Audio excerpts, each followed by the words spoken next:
할렐루야. 말씀을 깨닫는 지혜와 응답받는 기도의 은총이 우리에게 넘치게 될 줄로 믿습니다.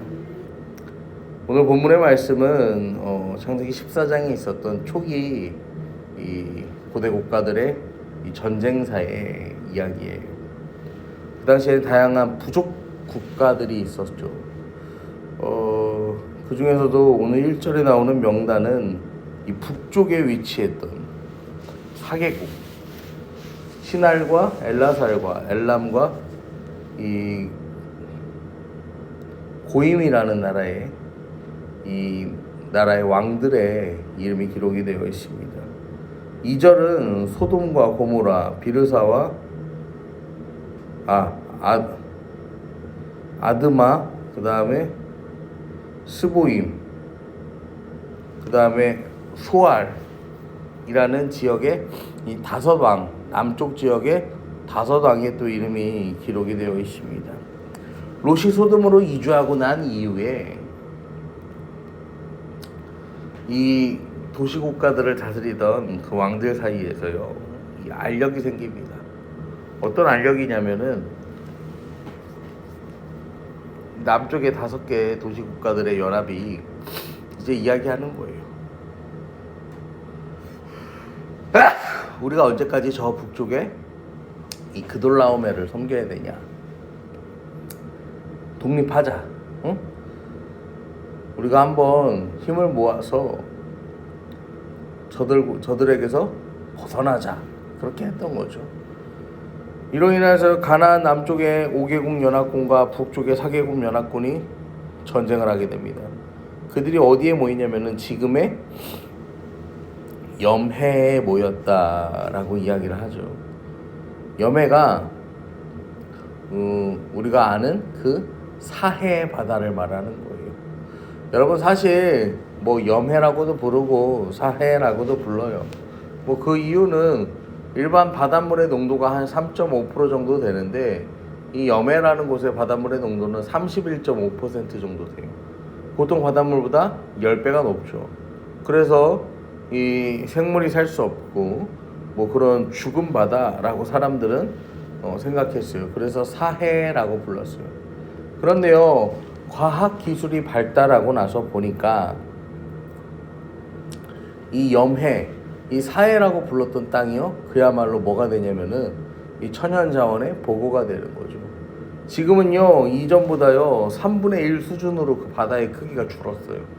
그럼에도 불구하고 그 주변을 차지한 나라들이 조금이라도 그 염해에 대한 소유권을 주장하기 위해서 계속해서 다투는데, 거기서 나는 진흙이요, 이 최고의 이 화장품의 원료가 된다라고 합니다. 그래서요, 이 서로 더 많은 부분을 차지하려고요, 난리가 나는 거예요. 여러분, 하나님께서 염해라고 부르셨어요. 지금의 염해, 소금의 바다라고 그냥 부르신 거죠. 그런데요, 사람들은요, 그걸 뭐라고 불렀어요? 사해라고 불렀던 거예요. 사람의 눈으로 봤을 때는요, 여러분, 이 땅은요, 소망이 있는 땅이에요, 없는 땅이에요? 없는 땅이에요. 그런데요, 하나님께서 만드실 때에는요, 이 땅을 소망이 없게 만드셨다는 거예요? 아니에요. 하나님은 그 땅을 여전히 소망의 땅으로 처음부터 만들어 놓으셨다라는 거예요. 판단은 누가 합니까? 사람이 합니다. 오늘 이곳에 모인 왕들도 마찬가지죠. 판단은 누가 해요? 자기 자신, 이 사람이 하는 거죠. 그러면서 우리가 보기에 우리의 힘이면 될 것 같으니까 뭐 하는 거예요? 전쟁을 하는 거예요. 그 소돔과 고모라를 향하여 간 롯도 마찬가지예요. 눈으로 보기에 저 땅이 어떤 땅이에요? 살아있는 땅. 저 땅이 어떤 땅이에요? 생명력이 있는 땅. 저 땅이 어떤 땅이에요? 소망이 있는 땅. 그러니까 롯은 그곳으로 발걸음을 옮겨서 이주하였던 것입니다. 여러분, 사무엘이요, 사울의 뒤를 이을 왕을 기름 붓기 위해서 다니다가 이새의 집에 갑니다. 그때요, 사무엘 이야기하니까 이새가 뭐라고 합니까?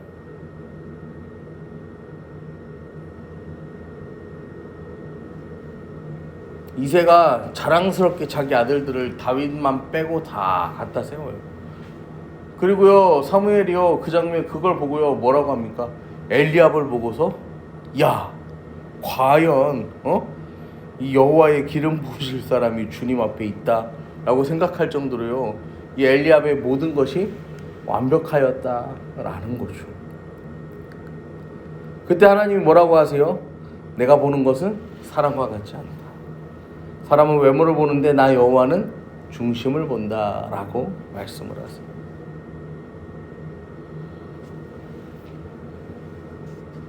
여러분 다윗이요 나중에요 139편에서 이렇게 고백해요. 주께서 내가 앉고 일어섬을 아시고 멀리서도 내 생각을 밝히 아시오며 나의 모든 길과 내가 눕는 것을 살펴보셨으므로 나의 모든 행위를 익히 아시오니 여호와여 내 혀의 말을 알지 못하시는 것이 하나도 없으시니이다. 다윗이 고백하잖아요.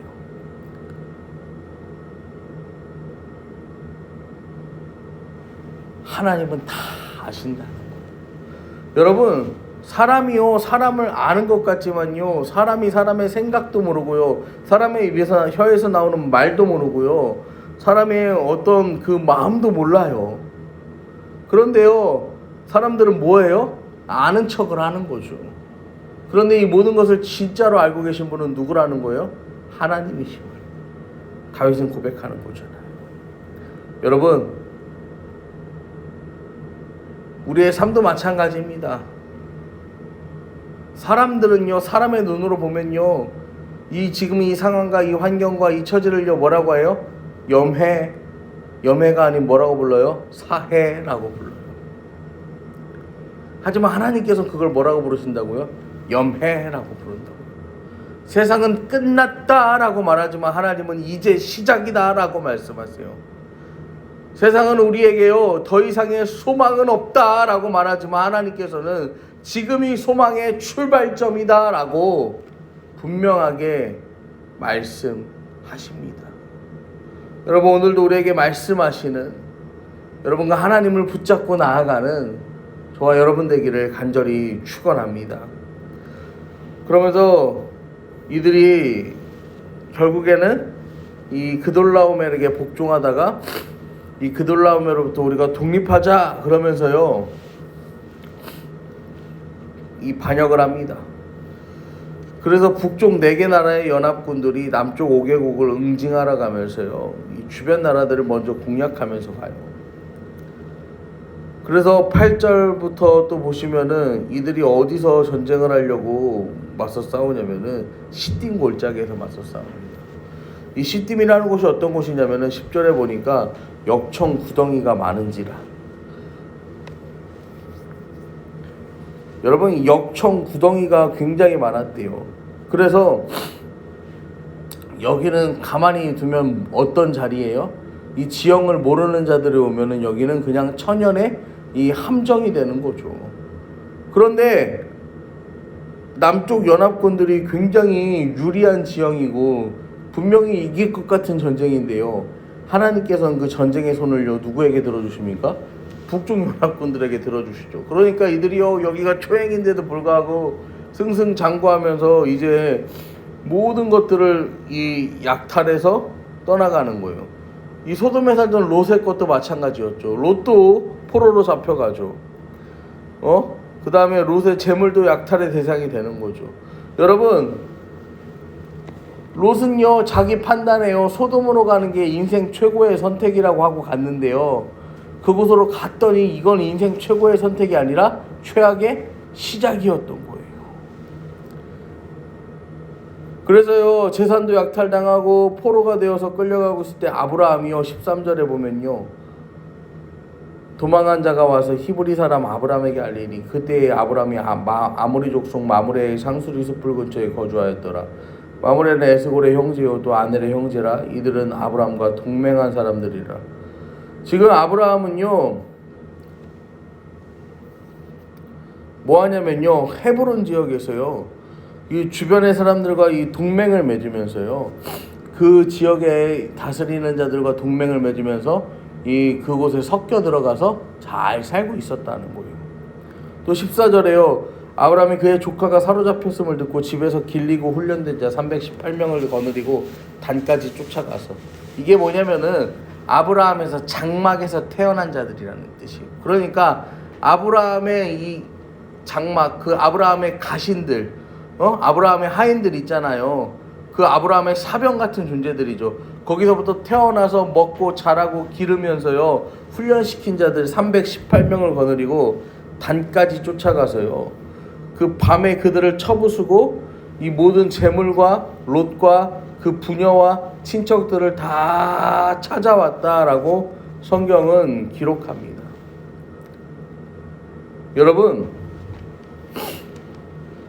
우리 인생에는요, 오늘도요, 두 가지 선택의 길이 있습니다. 첫 번째 선택의 길은 어떤 길이냐면요, 눈으로 보기에 좋고 만족스러운 저 소돔과 고모라를 향해 가는 롯의 선택의 길이 있습니다. 또 영과 진리로 예배하고 말씀을 따르는 아브라함의 길이 있습니다.